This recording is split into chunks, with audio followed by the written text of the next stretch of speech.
America का 2 दिन पहले कहना कि it is none of our business, उसके बाद secretary of state, vice president, US president सबसे पहले घोषणा करते हैं कि सीजफायर हो रहा है। उसके बाद पाकिस्तान और भारत भी सीजफायर का ऐलान करते हैं। ये जो मीडिएशन है, इसको क्या भारत सरकार ने एक्सेप्ट किया है और किन कंडीशंस पे इस प्रकार की घोषणा अमेरिका ने करी है, ये बहुत बड़ा सवाल है। कितना गलत अमेरिका के राष्ट्रपति जी ने कहा कि हजारों साल पुराना ये मुद्दा है। वो भूल गए कि 76 साल पहले ये एक ही देश था, कोई मसला नहीं था। वॉशिंगटन से सीजफायर की अगर घोषणा होती है तो कई सवाल खड़े करता है। जब ये घोषणा मीडिया के माध्यम से, और मैं सिर्फ उन बातों को रखना चाहता हूं जो पब्लिक डोमेन में है, काफी कुछ ऐसी बातें हैं जो हम सबको जानकारी में नहीं है, लेकिन जो पब्लिक डोमेन में है उसको देखकर लगता है कि बहुत से सवाल खड़े हुए हैं। अमेरिका का 2 दिन पहले कहना कि it is none of our business, उसके बाद secretary of state, vice president, US president सबसे पहले घोषणा करते हैं कि सीजफायर हो रहा है। उसके बाद पाकिस्तान और भारत भी सीजफायर का ऐलान करते हैं। ये जो मीडिएशन है, इसको क्या भारत सरकार ने एक्सेप्ट किया है और किन कंडीशंस पे इस प्रकार की घोषणा अमेरिका ने करी है, ये बहुत बड़ा सवाल है। उसमें कश्मीर का जिक्र किया गया है।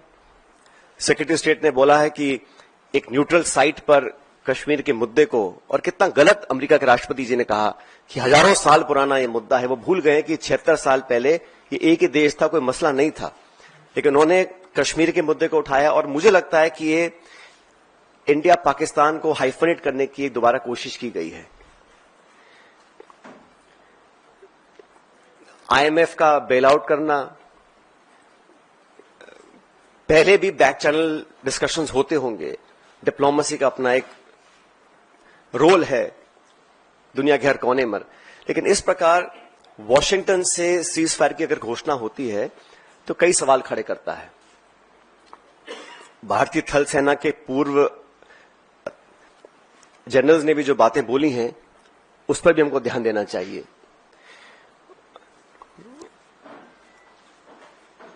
मैं मानता हूं कि सीजफायर की घोषणा के बाद जो कल बॉर्डर पर लगातार वायलेशंस हुए, गोले दागे गए, ये उस विश्वसनीयता को खत्म करता है। अगर सीजफायर हुआ है, अनाउंस हुआ है, दोनों पक्षों ने, डीजीएमओज ने बात कर सीजफायर की घोषणा करी है, उसके तुरंत बाद रात भर जो खबरें हमें देखने को मिली हैं, उसमें निरंतर वायलेशंस हुए हैं सीजफायर के। इसलिए मैं मानता हूं कि हम लोगों को एक ऑल पार्टी मीटिंग बुलानी चाहिए भारत सरकार को, और जो पिछली 2 मीटिंग्स में नहीं हुआ वो इस बार करना चाहिए।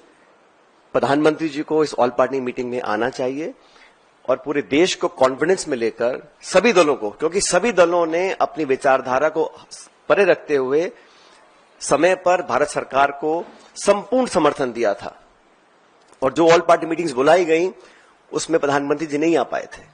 तो एक और ऑल पार्टी मीटिंग बुलानी चाहिए जिसमें वो सबको कॉन्फिडेंस में लें, सब पॉलिटिकल पार्टीज को, और देश को कॉन्फिडेंस में लें कि सीजफायर हुआ है, किन शर्तों पर हुआ है, और अगर सीजफायर की घोषणा के तुरंत बाद रात भर पाकिस्तान गोलाबारी कर रहा है, सरहद पर मोटर फायर कर रहा है, तो उनकी विश्वसनीयता पर कब तक विश्वास किया जा सकता है, और क्या गारंटीज हैं कि भविष्य में इस प्रकार की घटना को अंजाम नहीं दिया जाएगा। क्योंकि पाकिस्तान की सेना, पाकिस्तान का पॉलिटिकल सेटअप इस देश से बहुत फर्क है। तो वहां पर क्या अश्योरेंसेस हैं, क्या गारंटीज हैं, और क्या विश्वसनीयता बची है कल की ढेर सारी वायलेशंस के बाद, ये एक बहुत बड़ा सवाल है।